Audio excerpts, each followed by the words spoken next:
What's up, guys? It's Bello, and in this video, we're going to be interviewing my grandpa. I call him Papa Eddie, and he served in the Vietnam War in the Air Force, apparently. And so, yeah, enjoy the video, and I'll see you at the end. Bye. Alright, so now it's recording. So, Do I look at you or do I look at the... either one. Okay. I'll So, look at you. I just have a couple of questions here. I think I only have about 10. Okay. So I put, what were your just overall thoughts on the war itself? Well, my thoughts on the war, I think it was a misstep for our country. Yeah.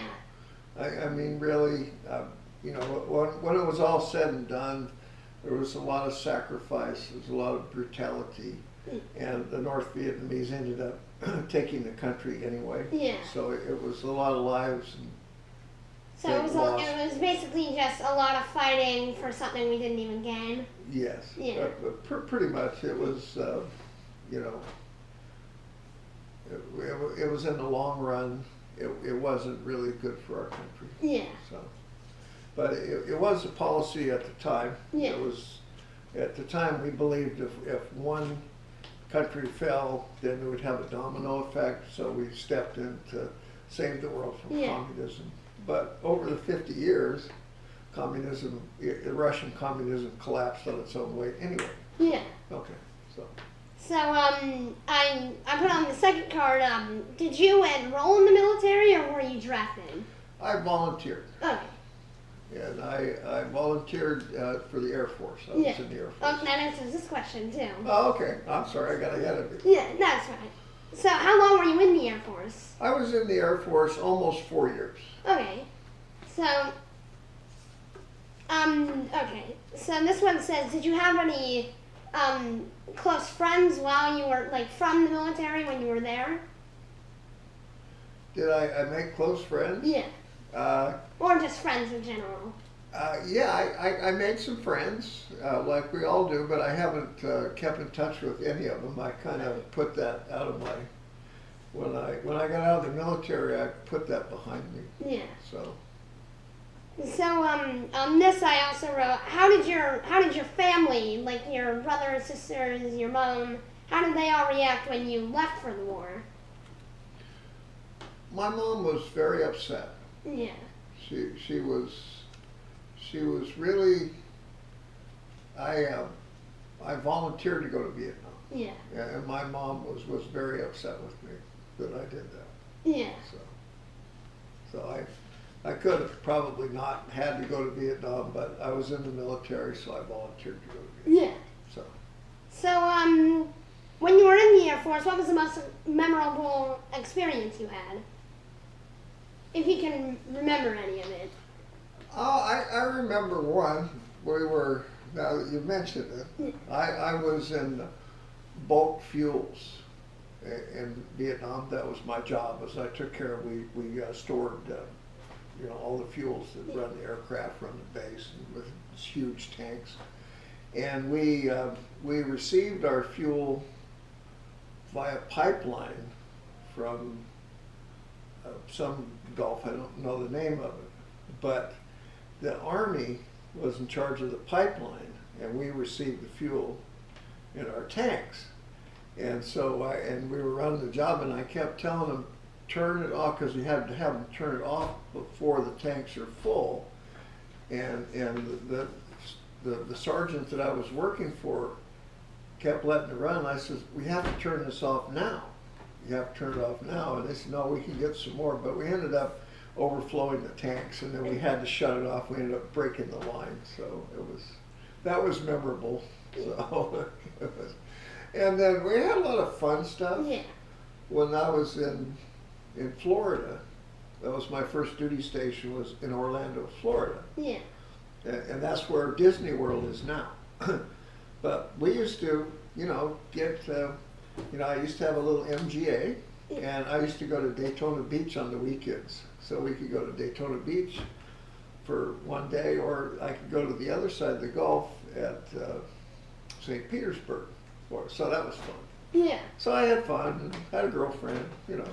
So it was fun. Anyway. So you. This is completely fine. You answered this question, and it was. Did you have you kept contact with anyone you knew, and you put it behind you? No, Yeah. no, I haven't. The friends I had in the military. Yeah. So I wrote down on this. What did you think of the methods, like the guerrilla war they were fighting of the Viet Cong? Oh, they were tough.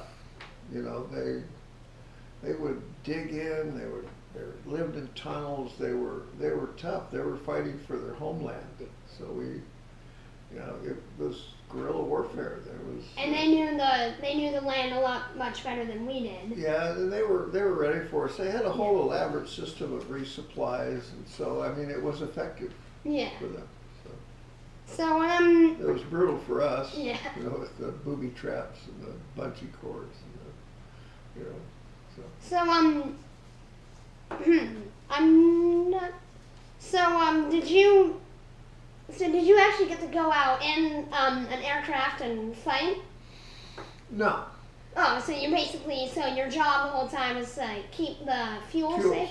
Yeah. Well, we were in charge of refueling the aircraft. Yeah. And tending to the bulk. Yeah, still a very important job in the Air It's Force. a very important job in the Air Force, and I was never actually in combat, Yeah.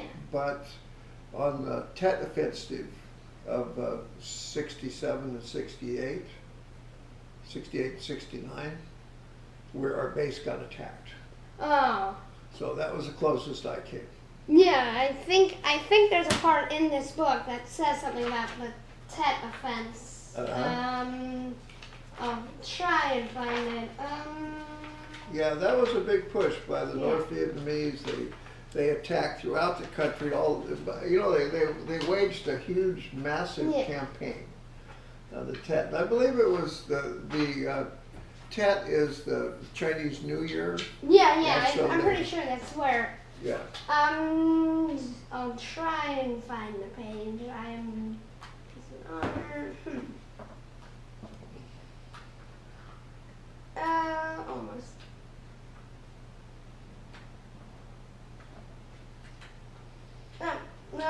I guess it was another book I read. That's all right now. Okay. So, I had another question in my. Oh, what did you think of the? Because it says that there was also it wasn't like an actual. It was a metaphorical war at home, and it was the people. Well, now we refer to them as hippies, and they were against the war, just like a lot of people were in America. Well, the tide changed, and there was a lot of people. There was a lot of dissension in the country. Yeah. There was a lot of people were vehemently against the war. Yeah, and it somehow. They protested. They called us baby killers. Yeah. It was kind of brutal. I mean, Yeah, I remember reading a book called Cracker, and it was about a dog named Cracker, and it was an attack dog. And her owner, and when he got home and he got off the plane, they kept calling him baby killer.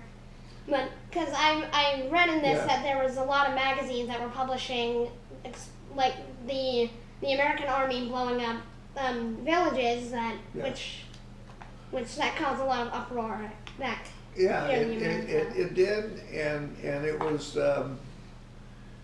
And we all and that whole period of time, the race riots where they burned Watts down in the major cities and the Vietnam and the people against the war. Yeah, there was a lot. So there was a lot of dissension.